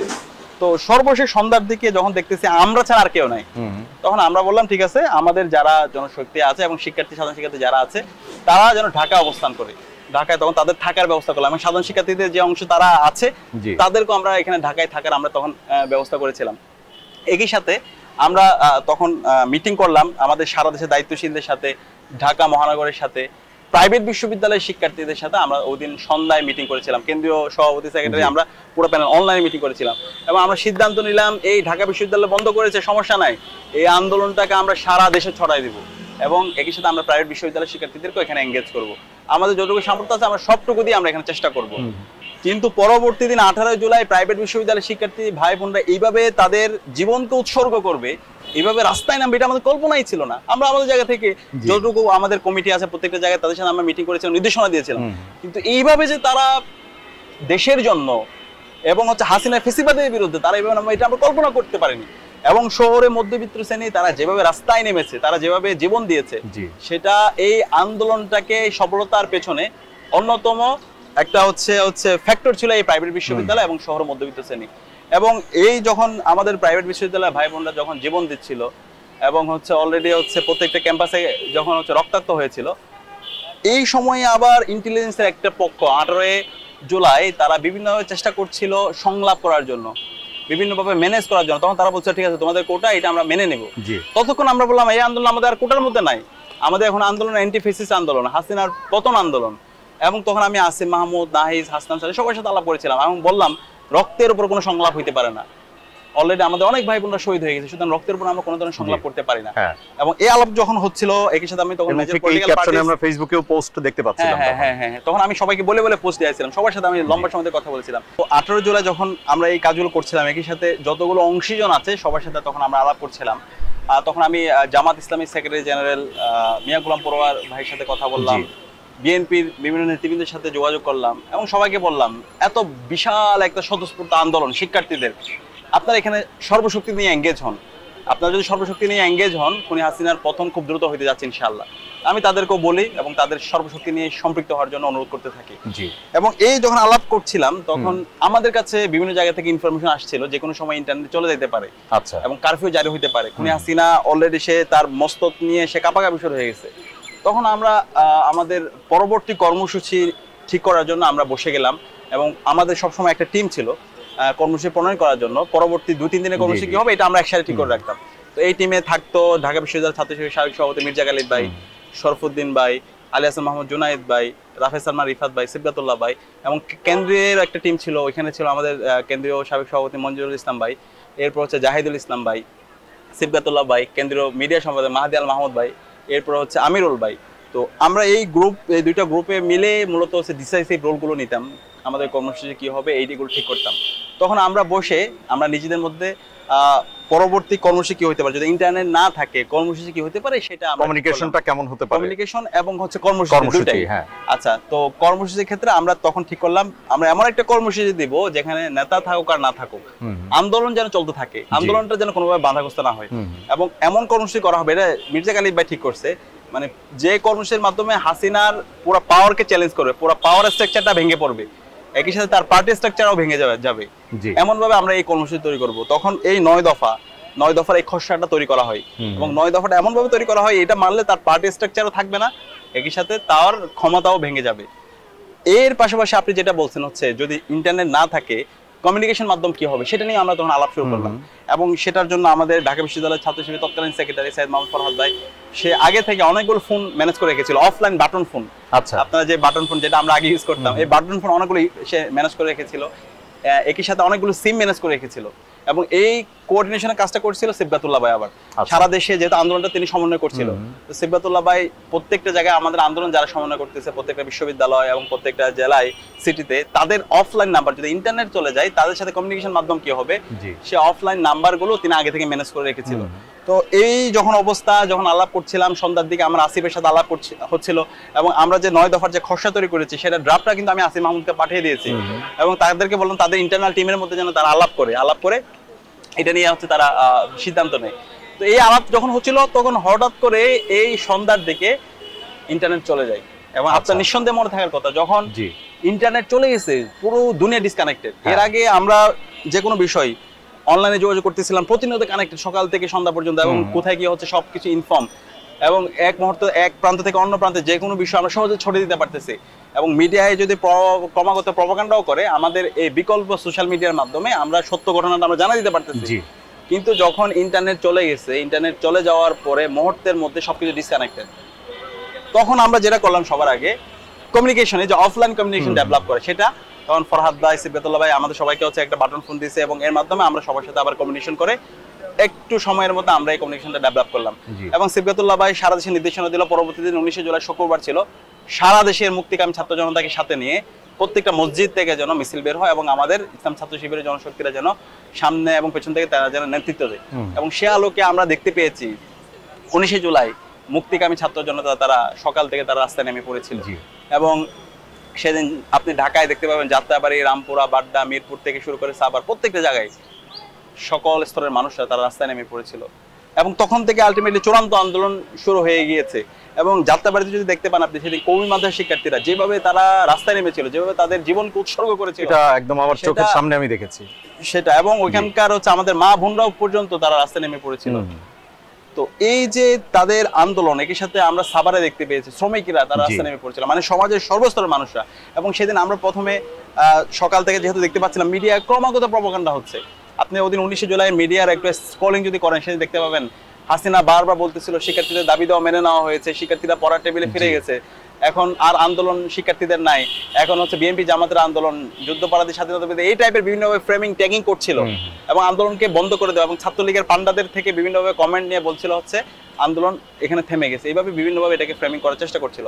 তখন আমাদের জন্য সবচেয়ে চ্যালেঞ্জিং ছিল পরবর্তী দিনে কর্মসূচিটা ডিক্লেয়ার করা, যদি আমরা ডিক্লেয়ার না করতে পারি তখন আন্দোলনটাকে বন্ধ করে দেওয়া হবে। এবং আমাদের সমন্বয়কদের একটা গ্রুপকেও তারা যমুনায় নিয়ে যাচ্ছিল, বিভিন্নভাবে কনভিন্স করার চেষ্টা করা হচ্ছিল।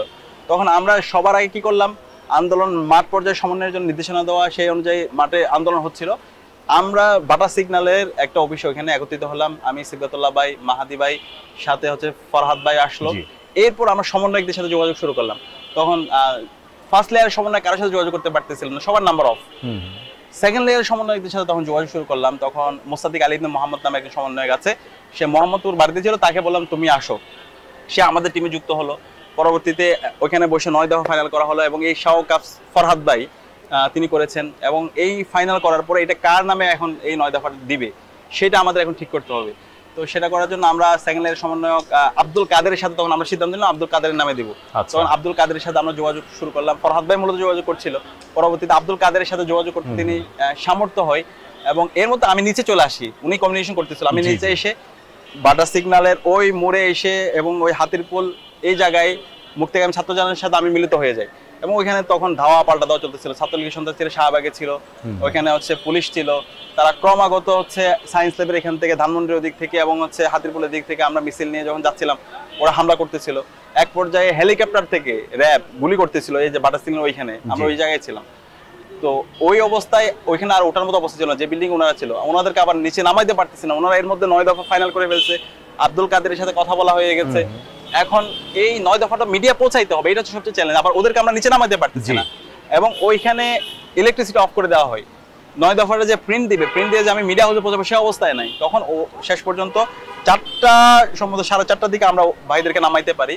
এরপর ওনাদেরকে নিয়ে আমাদের একটা বাসায় যায়, ওখানে গিয়ে প্রিন্ট দিব, ওখানেও প্রিন্টের কালি শেষ, 2 কপি প্রিন্ট হয়ে এরপর আর প্রিন্ট দিতে পারছি না। পরে ওইখান থেকে আমরা বাংলা মোটরে গেলাম একটা অফিসে, ওখানে গিয়ে প্রিন্ট দিলাম। প্রিন্ট দেওয়ার পরে তখন আমরা এই মিডিয়ায় প্রত্যেকটা মিডিয়া আমরা পৌঁছানোর জন্য এখন আমরা সাংবাদিকদেরকে ফোন দেওয়া শুরু করলাম। তখন ঢাকা বিশ্ববিদ্যালয় সাংবাদিক সমিতির যারা ছিল সবাইকে ফোন দিলাম। তো ওই সময় 2জন সাংবাদিক মাহাদি এবং সোহান, তারা বাংলা মোটর আসে, অনেক জীবনের ঝুঁকি নিয়ে ছাত্রলীগের সন্ত্রাসীদের রক্তচক্ষুকে উপেক্ষা করে তারা এসেছিল। আসার পর তাদের কাছে আমি 9 দফার যে ড্রাফট কপি একটা হাসপাতালে, বাংলা মোটর মোড়ে একটা হাসপাতালে, ওখানে গিয়ে তাদেরকে আমি 9 দফার ড্রাফট কপিটা দিই, ফাইনাল কপিটা দিই। এরপর হচ্ছে তারা ব্লুটুথে ওটি শেয়ার করে নেয় এবং তাদেরকে বলি তাদের যারা হচ্ছে কলিগ আছে সবার কাছে যেন এই কর্মসূচিটা ছড়িয়ে দেয়, 9 দফা কর্মসূচিটা। এবং এর পাশাপাশি আমরা যত সাংবাদিক, সম্পাদক এবং প্রত্যেকটা হাউস, ন্যাশনাল ইন্টারন্যাশনাল মিডিয়ার প্রত্যেকটা জায়গায় আমরা অফলাইনে টেক্সট করে, আমার নাম্বার থেকে টেক্সট করে আমি এই 9 দফাটা সবার কাছে পৌঁছে দিই। এবং একই সাথে তখন যেটা করলাম, যেহেতু আমরা অফলাইনে টেক্সট করে দিয়েছি এবং হচ্ছে সব মিডিয়া হাউসে প্রিন্ট কপি দিচ্ছি, এবং এটা যদি আমরা ভিডিও হিসাবে দিতে পারি তাহলে এটা সবচেয়ে বেশি অথেন্টিক হবে। তখন আমরা যেটা করলাম, আব্দুল কাদেরকে আবার বললাম, আব্দুল কাদের তখন একটা মসজিদে ছিল যাত্রাবাড়িতে, তখন ওইখানে আমাদের নারায়ণগঞ্জ মহানগর ছাত্র শিবিরের যে অফিস সম্পাদক অমিত ভাইকে বললাম তাকে ওইখান থেকে নিয়ে একটা সেফ রুমে নিয়ে যাওয়া, কারণ ওই জায়গাটা সেফ না, এবং ওইখানে গিয়ে তার থেকে একটা ভিডিও বার্তা নেওয়া 9 দফা। আমরা পুরো দফাটা হচ্ছে তার মোবাইলে পাঠিয়ে দিই, ওখান থেকে দেখে যেন সে ওই 9 দফাটা যেন ভিডিও বার্তা সে হচ্ছে রেকর্ড করে এবং মেমোরিতে করে এটা আমাদেরকে এসে বাংলা মোটরে দিয়ে যায়। তো সেই হিসাবে অমিত ওই সময় যাত্রাবাড়ির কথা চিন্তা করেন, 19 জুলাই 20 জুলাই কি অবস্থা ছিল ওই সময়ে। অমিত ভাই সে আব্দুল কাদের কাছে যায়, ওখান থেকে তাকে সেফ রুমে নিয়ে যায়, তার থেকে একটা ভিডিও বার্তা নেয় এবং একটা মেমোরিতে করে সে যাত্রাবাড়ি থেকে এসে আমাদেরকে বাংলা মোটরে দিয়ে যায়। এবং ওই সময় আসতে গিয়ে সে অসংখ্য লাশ দেখতে পাইছে রাস্তার উপর দিয়ে এবং সে নিজেও লাশ হয়ে যেতে পারতো। এরপরে সে এসে আমাদেরকে হচ্ছে ওই মেমোরিটা দেয়। আমরা ততক্ষণ আমরা অনেকগুলো পেন ড্রাইভ নিয়ে আমরা রেডি করে রেখেছিলাম, আমরা ওই মেমোরি থেকে অনেকগুলো পেন ড্রাইভে এটাকে ট্রান্সফার করে আমরা প্রত্যেকটা ন্যাশনাল মিডিয়া এবং ইন্টারন্যাশনাল মিডিয়াগুলোতে গিয়ে আমরা এই 9 দফা পেন ড্রাইভটা করে আমরা দিয়ে আসছি ড্রাফট কপি, এবং 9 দফার হচ্ছে পেন ড্রাইভটা আমরা প্রত্যেকটা জায়গায় গিয়ে ভিডিও বার্তা সহ দিয়ে আসছি। তো এর মাধ্যমে কিন্তু এই 9 দফাটা এস্টাবলিশ হয়। এবং 9 দফাটা যখন আসার পরে হাসিনা এত বেশি ভয় পায়, সে তখন ইন্টেলিজেন্সকে নির্দেশনা দেয় এটাকে মডারেট করার জন্য।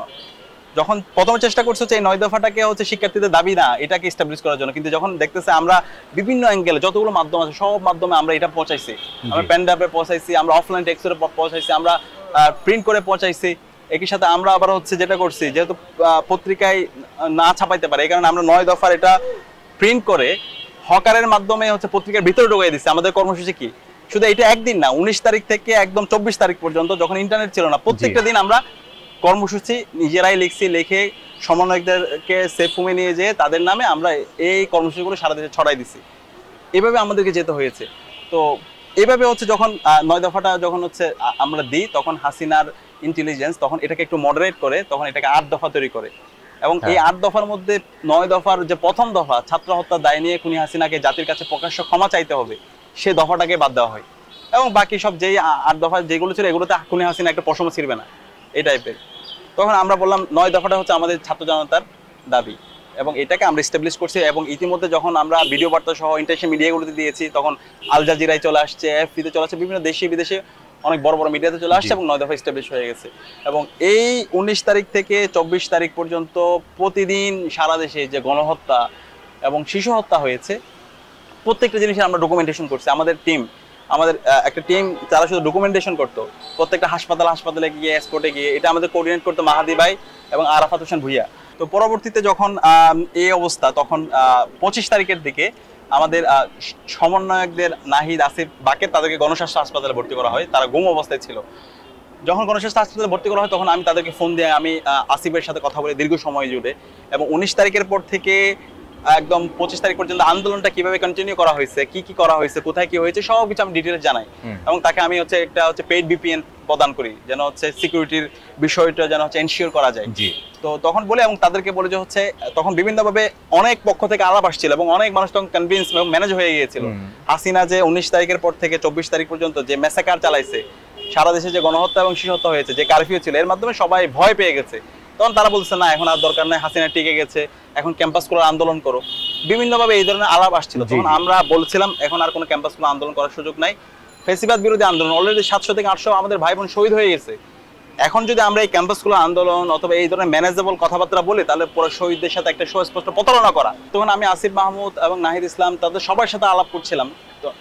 আমি তাদেরকে সব বিষয়গুলো ইনফর্ম করলাম এবং বললাম তোমরা জাতীয় বীর, দাঁড়িয়ে থাকতে হবে। এখন আমাদের আলটিমেটলি ফেসিবাদ বিরোধী আন্দোলন এটাকে সফল করতে হবে এবং এটা আমরা সফল হব ইনশাআল্লাহ। তখন ব্যাক গিয়ারে যাওয়ার আসলে কোনো সুযোগ নেই, ব্যাক গিয়ার সুযোগ নেই। যদি আমরা একজন থাকি, আমরা একাই লড়াই চালিয়ে যাব ইনশাআল্লাহ। এবং সে জায়গায় যত ত্যাগ স্বীকার করতে হবে সেই স্বীকার করতে আমরা প্রস্তুত আছি। এবং ওই সময় তার সাথে কথা হয়, 26 তারিখও তার সাথে কথা হয়।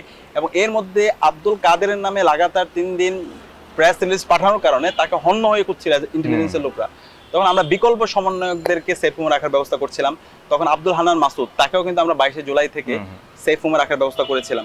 এবং এই ক্ষেত্রে আরো যারা অংশীজন আছে তাদের সাথে আমরা তখন আলাপ করছিলাম।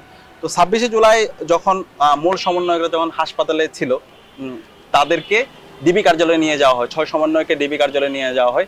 এবং দ্বিতীয় সারি যে সমন্বয়করা ছিল তারা তখন হাসপাতাল ভিজিটে বের হয়। ওরা যায় কুয়েত মতির হাসপাতালে। কুয়েত মতির হাসপাতালে যাওয়ার পরে তাদেরকে ইন্টেলিজেন্সের লোকরা পুরাই ঘিরে ফেলে এবং ওখানে একটা প্রেস কনফারেন্স করার কথা ছিল। ওইখানে আমাকে আব্দুল হান্নান মাসুদ ফোন দেয়, রিফাত রশিদ, মাহিন সরকার, ওরা ছিল, আমাকে ফোন দেয় এবং বলে যে ভাই আমাদের এখানে প্রেস কনফারেন্স করবো, আমাদের কিছু ডকুমেন্টস লাগবে। তখন আমি তাদের কাছে ডকুমেন্টস, গণহত্যার যে ডকুমেন্টস গুলো আছে সারা দেশে যে হাসিনার গণহত্যা, সেগুলো আমি তাদের কাছে পৌঁছাই। এর পাশাপাশি শহীদদের যে তালিকা, সেই তালিকাটা আমরা, যেহেতু আমাদের ডকুমেন্টেশন টিম ছিল, তারা কাজ করছিল, পুরো ডকুমেন্টেশন টিমটা আমরা আমাদের শহীদের তালিকাটা তৈরি করে আমরা তখন এটা তার কাছে পৌঁছাই। এবং এক্ষেত্রে ছাত্রদলের জাহাঙ্গীরনগর বিশ্ববিদ্যালয়ের একজন নেতা আছে আব্দুল গাফফার জিশান, সে এবং মোসাদ্দিক, এই দুজনের মাধ্যমে আমি বাংলা মোটর থেকে প্রিন্ট করে তাদেরকে আমি কুয়েত মতি হাসপাতালে পাঠাই।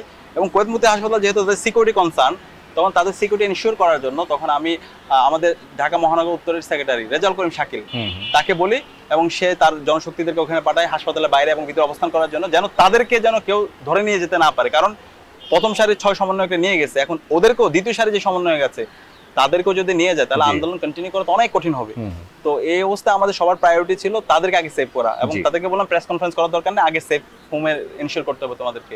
তখন আমি আরো 3টা অ্যাম্বুলেন্স নিয়ে গেলাম, 3টা অ্যাম্বুলেন্সে করে সামনে একটা পিছনে একটা মদ্যখানে তাদেরকে রেখে ওই হাসপাতাল থেকে তাদেরকে বের করার ব্যবস্থা করলাম।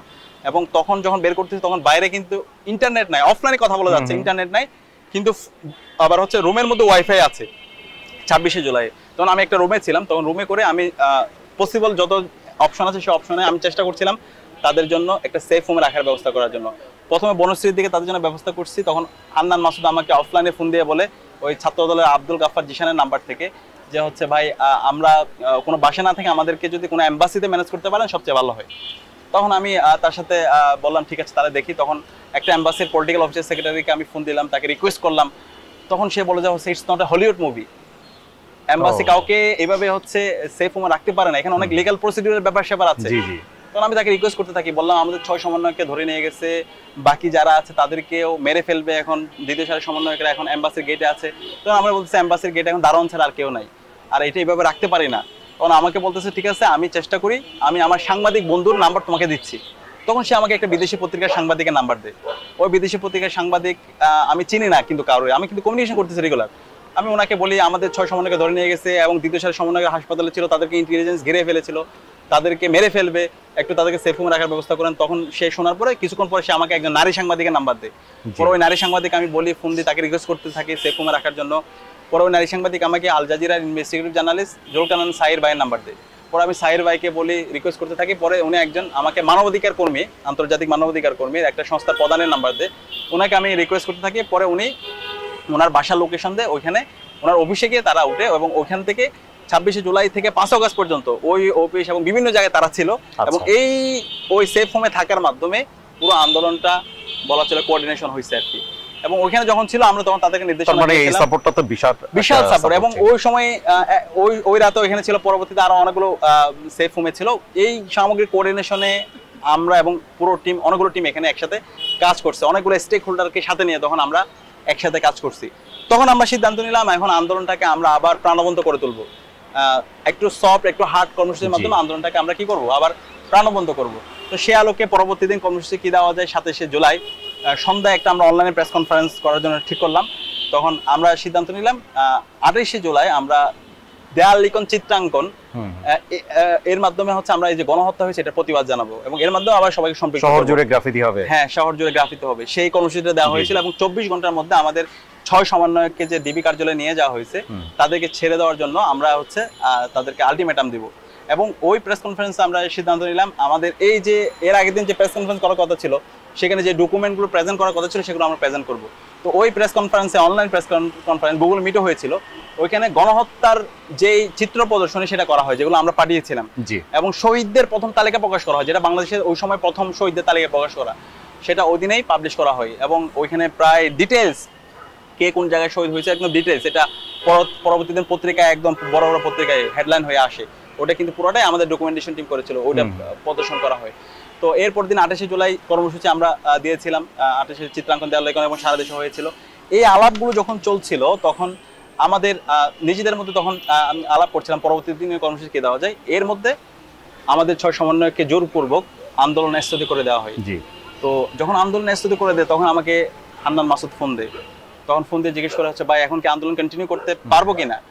তখন আমি বললাম হচ্ছে আন্দোলন অবশ্যই কন্টিনিউ করতে পারবো, যদি তোমরা না পারো আমার থার্ড ডে রেডি আছে, আমি আন্দোলন কন্টিনিউ করবো। কিন্তু আমরা বললাম আমরা একজন থাকলে আমরা একাই আন্দোলন চালিয়ে যাব। তখন তুমি বলো হচ্ছে বন্দুকের নলের মুখে স্বীকারোক্তি নেওয়া হয়েছে, এই রায়কে আমরা মানি না, এই স্বীকারোক্তিকে আমরা মানি না। তখন সবাই এই ধরনের স্টেটমেন্ট দিল এবং পরবর্তী দিন আমরা বিক্ষোভ কর্মসূচি দিলাম। এবং বিক্ষোভ কর্মসূচি এই কর্মসূচিগুলো না মানানোর জন্য এত আমাদেরকে ব্যাক পেতে হয়েছে। তখন আমরা বিশ্ববিদ্যালয়ের শিক্ষকদের সাথে আলাপ করলাম, মানবাধিকার কর্মীদের সাথে আলাপ করলাম, সারা দেশে মিটিং করলাম, সবাইকে নির্দেশনা দিলাম। এবং সেদিন রাজশাহী, চট্টগ্রাম, খুলনা এবং হচ্ছে আপনার হলো হচ্ছে ফেনী, নোয়াখালী থেকে শুরু সারা দেশে বড় কর্মসূচি হয় না, ছোট ছোট ঢাকায়, উত্তরা, মিরপুরে, কিন্তু ওই দিন রাস্তায় নামাটাই ছিল সিগনিফিকেন্ট। এবং একই সাথে ঢাকায় হচ্ছে পল্টনে মোসাদ্দিক অ্যারেস্ট হয়েছিল, রাফি অ্যারেস্ট হয়েছিল এবং তাদের সাথে আমার সবার সাথে আমার কোটেশন হচ্ছিল এবং তাদেরকে গুম করে রাখা হয়েছিল। কিন্তু ওই দিন যে তাদের রাস্তায় নামা, শিক্ষার্থীদের আবার হচ্ছে যে রাস্তায় প্রতিবাদ করতে পারা, সেটার মাধ্যমে আবার সারা দেশে নতুনভাবে উজ্জীবিত হয়। তো পরবর্তী দিনে কর্মসূচি আমরা তখন কি দেবো এটা নিয়ে আলাপ করছিলাম। এর মধ্যে হাসিনা শোক দিবস ঘোষণা করে। তো যে হাসিনা আমাদের ভাই বোনদেরকে মেরে রক্তাক্ত করেছে, খুন করেছে, সে হাসিনা আবার সে নিজেই শোক দিবস ঘোষণা করে। তখন আমরা সিদ্ধান্ত নিলাম আমরা এই শোককে প্রতিহত করব। তখন এটার জন্য ছাত্র দল, বিভিন্ন গ্রুপ যারা আছে তাদের বিভিন্ন জনের পক্ষ থেকে বিভিন্ন ধরনের পরামর্শ আসছিল। তখন আমরা কি কর্মসূচি দেওয়া যায়, এটা ফরহাদ ভাই এই আইডিয়াটা দিয়েছিল। তখন বলা হচ্ছে আমরা এই শোককে প্রতিহত করব, চোখে এবং মুখে লাল কাপড় বেঁধে আমরা হচ্ছে শোককে আমরা প্রতিহত করব। তখন এই আইডিয়াটা মূলত ফরহাদ ভাই দিয়েছিল এবং আমাদের মহিউদ্দিন ঢাকা বিশ্ববিদ্যালয় তখন সাংগঠনিক সম্পাদক, সে তাকে বললাম কিছু হ্যাশট্যাগ দেওয়ার জন্য। তখন সে হ্যাশ জুলাই ম্যাসাকার, তখন ওই প্রোফাইল লাল হওয়া শুরু হলো, এই আইডিয়াগুলো তখন আসছিল। এবং এইটা আমরা পুরো প্রেস রিলিজ লেখার পরে সেটা আমরা ঘোষণা দিলাম, শব্দের খেলা, রঙের খেলা, সবকিছুই যেন এই বিপ্লবে ছিল। এক্স্যাক্টলি। তো এইটা যখন ঘোষণা দিলাম, ঘোষণার পরে প্রেস রিলিজ হিসেবে আসার পর মুহূর্তের মধ্যে পুরো ফেসবুক আবার জুলাই ফিরে আসছে, মুহূর্তের মধ্যে আবার একটা বিপ্লব, আবার জীবনী শক্তি, মুহূর্তের মধ্যে দেখা গেল কারা গণহত্যার পক্ষের শক্তি, যারা তারা কালো করছে, ধারণ করছে, আর হচ্ছে যারা এই যে পক্ষ বিপক্ষটা একদম পরিষ্কার হয়ে গেল। তখন যারা লড়াই সংগ্রাম করছে তারা লাল ধারণ করেছে এবং মুহূর্তের মধ্যে পুরো সোশ্যাল মিডিয়ায় পুরো লাল হয়ে গেছে। পরিবারের সহযোগিতাটা কেমন পাচ্ছিলেন ওই সময়গুলোতে, বা তারা আসলে আপনি যখন বেরিয়ে যাচ্ছিলেন, দিন শেষে তো আপনি পরিবারের একজন সদস্য, আপনার নিরাপত্তা নিয়ে তারা চিন্তিত থাকতেন, সারাদিন ফোনে পাচ্ছিলেন না অনেক সময়, এই বিষয়গুলো কেমন ছিল ছোট করে যদি একটু বলেন। দেখেন, আমরা প্রতিনিয়ত এই ক্যাম্পাসে, আমি 2017 সালে আসি, আসার পর থেকে এই ক্যাম্পাসটা এমন একটা ক্যাম্পাস ছিল, আমরা প্রতিনিয়ত এখানে যে ঘোরাফেরা করতাম, এখানে মিশতাম, আসতাম, প্রতিনিয়ত কিন্তু শহীদ হওয়ার বাসনা নিয়ে আমরা হাঁটাচলা করতাম। এবং আমি 2013 সাল থেকে সকল আন্দোলন সংগ্রামে আমি ছিলাম। আমি যখন এলাকায় ছিলাম তখন 13 সালে 14 সালে প্রতিনিয়ত যত আন্দোলন সংগ্রাম হয়েছে, পরে চট্টগ্রাম মহানগরের 15 সালে সকল আন্দোলন সংগ্রামে ছিলাম, তখন থেকে আমরা প্রতিনিয়ত রাস্তায় যাইতাম, মিছিলে যাইতাম শহীদ হওয়ার বাসনা নিয়ে। আল্লাহ তাআলা কবুল করে নেয়। এবং এই জুলাই বিপ্লবের শুরু থেকেই 19 জুলাই থেকে যখন একদম সিভিয়ার অবস্থা, প্রতিনিয়ত একই সাথে পলিসি মেক করা, নীতি নির্ধারণ করা, সকল অংশের সাথে যোগাযোগ করা, একই সাথে আবার রাজপথে নেমে আন্দোলন সংগ্রামে একত্রিত হওয়া। তো এই পুরো সময়টা জুড়েই আমাদের বাসনা ছিল আমরা শহীদ হব। এবং পরিবার থেকে ফোন দিত, পরিবার থেকে বলতো, যখন ফোন দিত তখন আমার আম্মুর হচ্ছে একটু প্রেশার নিতে পারে না, মানসিক একটু হচ্ছে কোনো কিছু চিন্তা করলে তখন দেখা যায় অস্বাভাবিক হয়ে যায়। যে কারণে আম্মার সাথে এগুলো শেয়ার করতাম না, আব্বা আম্মার সাথে শেয়ার করতাম না, বলতাম আমি আছি। কিন্তু দেখা যাচ্ছে আমি রাজপথে, কিন্তু আমি বলতেছি আমি রুমে আছি। কিন্তু আমার আম্মু জানতো, তার ভেতরে সবসময় ছটফট করতো, সে সবসময় জানামাজে থাকতো, কান্না করতে করতে আম্মু অসুস্থ হয়ে পড়ছিল। আমার মামা বলছিল, আমার মামা সৌদি আরবে থাকে, সে যখন আমাকে ফোনে পাচ্ছে না, যোগাযোগ করতে পারতেছে না, সে আল্লাহর গড় ধরে ধরে কেঁদে আমার জন্য দোয়া করতেছিল, তাওয়াফ করছিল। এবং তারা একদম সবাই, আমার পুরো পরিবারের সবাই পাগলের মতো হয়ে গেছিল, আমাকে পাচ্ছে না, তারা বিশ্বাস করতে পারছিল না। তো এবং আমরাও তখন প্রতিনিয়ত আমরা হচ্ছে শহীদ হওয়ার জন্য রাস্তায় যাইতাম। এবং যখন শুনতে পাইতাম প্রতিদিনে আমাদের 100, 150, 200 ভাই বোন শহীদ হয়েছে, এটা শুনে এত কষ্ট লাগতো, এত খারাপ লাগতো। এবং ওই মাগুলোর কথা চিন্তা করতাম, তাদের সন্তান হারা ওই মাগুলো, ওই বাবাগুলো, ওই ভাইগুলো, ওই বোনগুলো, তারা আজকের রাতে তারা কিভাবে কাটাচ্ছে। ওই পরিবারগুলো যাদের সন্তানরা, যাদের ভাইরা চোখ হারাইছে, পা হারাইছে, তারা কিভাবে কাতরাচ্ছে, হাসপাতালে বেঁধে কাতরাচ্ছে। এবং এগুলো দেখে এত কষ্ট পাইতো এবং এত খারাপ লাগতো। এবং আবার একই সাথে এই শপথবদ্ধ হইতাম, এই হাসিনার পতন করতেই হবে, এই হাসিনাকে আমরা এক পর্যন্ত। এবং আমরা যেটা করতাম, রাজপথের পরে আমি জায়নামাজে দাঁড়াইতাম, জায়নামাজে দাঁড়িয়ে আল্লাহর কাছে প্রতি রাতেই কান্না করতাম, আল্লাহর কাছে দাঁড়িয়ে সেজদায় গিয়ে আল্লাহর কাছে সাহায্য চাইতাম, আল্লাহ তুমি আমাদেরকে সাহায্য করো, আমাদের জন্য অভিভাবক পাঠাও, এই জালেমকে তুমি ধ্বংস করে দাও। এইভাবে হচ্ছে শেষ পর্যন্ত যখন দেখেন, এইটা আমাদের 1 আগস্ট থেকে আমাদের কাছে পরিষ্কার ছিল হাসিনা যে আর টিকছে না। তখন থেকে কিন্তু আমরা সরকারের ফরমেশন, এই সবকিছু নিয়ে আলাপ শুরু করেছি। এবং 5 আগস্ট যখন সকাল থেকে আমরা কিন্তু এই হাতিরপুলে এখানে অবস্থান নিয়েছিলাম, একই সাথে মুক্তিকামী জনতা সারা দেশ থেকে ঢাকার প্রত্যেকটা প্রবেশমুখে তারা অবস্থান করেছিল। এবং যখন আমরা শুনলাম খুনি হাসিনা পালাইছে, তখন আমরা মানুষের উচ্ছ্বাস দেখতে পেয়েছি। যে যেখানে ছিল, আমি যেখানে ছিলাম হাতিরপুল, এখানে আমরা সবাই সিজদায় চলে গেছি। সিজদায় গিয়ে একসাথে সবাই সমস্যরে চিৎকার করে আল্লাহর কাছে কান্না করছিল এবং শুকরিয়া আদায় করছিল। যে যেখানে আছে আল্লাহকে শুকরিয়া আদায় করছিল। কারণ গত 16 বছরে মানুষরা এত বেশি মজলুমের শিকার হয়েছে, হাসিনা এত মায়ের বুক খালি করেছে। এবং এই জুলাই যে সে গণহত্যা এবং শিশু হত্যা করেছে, মানুষ দেখতে দেখতে ক্লান্ত হয়ে গেছে। মানুষ রক্ত দেখতে দেখতে দেখতে মানুষ আর সহ্য করতে পারছিল না, প্রত্যেকের হৃদয়ের মধ্যে রক্তকরণ হচ্ছিল। যখন সবাই শুনলো হচ্ছে এই খুনি হাসিনা পালাইছে, এটা মানে সবার জীবনের সবচেয়ে আনন্দ মুহূর্ত ছিল এটা। সবাই শুকরিয়া করছিল, আদায় করছিল, আল্লাহর কাছে শুকরিয়া আদায় করছিল, মিষ্টি বিতরণ করছিল। এবং সবাই একসাথে গণভবন অভিমুখে, ফতেহ গণভবন অভিমুখে তারা সবাই রওনা দিয়েছিল। এবং ওই সময় আমরা তখন একটা করে, যেহেতু আমরা পলিসি মেকিং এর অংশ, তখন আমরা গভর্নমেন্টের ফরমেশন নিয়ে তখন আলাপ শুরু করে দিয়েছি এবং বসা শুরু করে দিয়েছি। তখন আমি সেন্ট্রাল মসজিদে এখানে আসলাম, এখানে নাসির, মাহফুজ, তারপর হচ্ছে আসিফ, এরপর হচ্ছে নাহিদ, এরা সবাই আমরা একসাথে গিয়ে তখন হচ্ছে চ্যানেল 24 অফিসে গেলাম। ওইখানে গিয়ে গভর্নমেন্টের ফরমেশনের সামগ্রিক আলাপ করা এবং প্রেস কনফারেন্স করা। এবং ওই প্রেস কনফারেন্সে দেখতে পেলাম আমি সামনে আছি, তখন থেকে মূলত সামনে আসে। এর আগ পর্যন্ত সবসময় আন্দোলনে ছিলাম, কিন্তু এই সামগ্রিকতার স্বার্থে, যেন বিভাজন যেন তৈরি না হয়, এই স্বার্থে আমরা ওই সামনে থেকে ক্রেডিটবাজি করা অথবা ফুটেজগিরি করা ওই কাজগুলো আমরা করি নাই। তো ওই দিনে আসা এবং এর মাধ্যমে হচ্ছে গভর্নমেন্টের ফরমেশন, এই সবকিছু ঘোষণাগুলো দেওয়া, সে কাজগুলো করেছিলাম। তখন আমাদের সবার আকাঙ্ক্ষা ছিল এই শহীদরা যে জন্য জীবন দিয়েছে, এই জুলাই বিপ্লব যেটার জন্য হয়, ওই ফরমেশনের জন্য। এটা আমি ডক্টর মোহাম্মদ ইউনূস স্যারকে 3 আগস্ট আমি তাকে মেল করি তার বিশেষ সহকারীর মাধ্যমে। এবং উনি আমাদেরকে খুব অ্যাপ্রিসিয়েট করে, কংগ্রাচুলেট করে এবং পুরো ঘটনাটা আমি তাকে জানাই।